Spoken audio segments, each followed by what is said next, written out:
गांव रतनपुर में रहने वाला रामस्वरूप एक साधारण किसान था। वो अपने दो बेटों, पत्नी और बूढ़े पिता के साथ रहता था। खेत, बैल, मिट्टी यही उसकी दुनिया थी। लेकिन हालात कुछ अच्छे नहीं चल रहे थे। 3 साल से बारिश ने धोखा दिया था। कर्ज बढ़ता जा रहा था और बेटे नौकरी के लिए शहर जाना चाहते थे।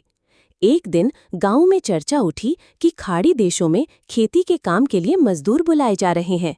कुछ एजेंट गांव आए और बोले कि अगर कोई किसान बाहर काम करने को तैयार हो तो वो उन्हें वीजा और नौकरी दिला सकते हैं।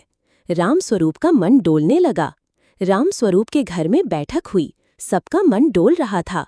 बूढ़े पिता बोले, बेटा, ये मिट्टी तुझे सब देती है, तू इसे कैसे छोड़ देगा? पत्नी बोली, अगर तू चला गया तो हम कैसे रहेंगे? बेटे बोले, बाबा, अब जमाना बदल गया है, बाहर जाओगे तो पैसे आएंगे, खेत तो वैसे भी सूख चुके हैं। रामस्वरूप ने दिल कड़ा किया। उसने सोचा, अगर मैं नहीं गया तो कर्ज में दब जाएंगे। अगर कुछ साल मेहनत करके पैसा जोड़ लूं तो बेटों को पढ़ा सकूंगा, खेतों को संभाल सकूंगा। और फिर एक दिन वो अपने बैलों को अपने चचेरे भाई को सौंप एक छोटा सा बैग ले दुबई के लिए रवाना हो गया। पहली बार हवाई जहाज में बैठते समय रामस्वरूप कांप रहा था। उसने सोचा, ये पंछी की तरह उड़ रहा है और मैं इसमें बैठा हूँ। दुबई की इमारतें देखकर उसकी आंखें चौंधिया गईं। ये क्या है? इंसान ने ये कैसे बनाया? रामस्वरूप को एक फार्म पर काम मिला। वहां उसे बड़ी बड़ी मशीनों से काम करना पड़ता था। गर्मी 50 डिग्री से ऊपर होती थी, लेकिन उसके पास कोई चारा नहीं था। वो रोज वीडियो कॉल पर अपने परिवार से बात करता। उसके बेटे उससे नए जूते और मोबाइल की फरमाइश करते, लेकिन वो सिर्फ मुस्कुरा देता और कहता, पहले कर्ज चुकाना है बेटा। एक दिन फार्म में एक बड़ा हादसा हुआ। एक साथी काम करते वक्त मशीन में फंस गया। रामस्वरूप ने जान की बाजी लगाकर उसे बचाया।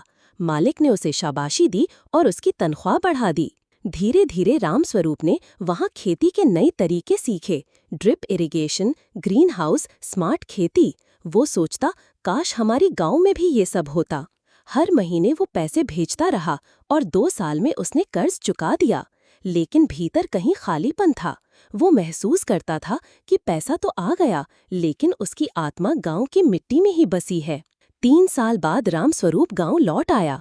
उसकी आंखों में आंसू थे जब उसने अपनी मिट्टी को चूमा। अब उसका घर पक्का हो चुका था, बेटा कॉलेज जा रहा था। लेकिन सबसे बड़ी बात, रामस्वरूप अब सिर्फ किसान नहीं था, वो एक जानकार किसान था। उसने गांव में ड्रिप सिंचाई शुरू की, टपक विधि से खेती की। उसने पास के किसानों को भी सिखाया, सरकार की योजनाओं का लाभ लिया। गांव वालों ने उसका नाम विदेशी किसान रख दिया। एक दिन स्कूल में बच्चों को संबोधित करते हुए रामस्वरूप बोला, मैं विदेश इसलिए नहीं गया कि मुझे वहाँ की जिंदगी पसंद थी, बल्कि इसलिए कि मुझे अपने गांव की जिंदगी बचानी थी। पैसा जरूरी है, लेकिन पहचान अपनी मिट्टी से होती है। मैंने वहाँ से ज्ञान लाया और अब उस ज्ञान को अपने खेत में बो रहा हूँ। गांव वालों ने ताली बजाई और उसके पिता की आंखें भर आईं। रामस्वरूप की कहानी सिर्फ एक किसान की नहीं है, बल्कि हर उस इंसान की है जो अपने घर, जमीन और पहचान को बचाने के लिए दुनिया से लड़ता है। विदेश जाकर उसने सिर्फ पैसे नहीं कमाए, बल्कि सोच बदली, नजरिया बदला। आज रतनपुर गांव का हर किसान स्मार्ट खेती कर रहा है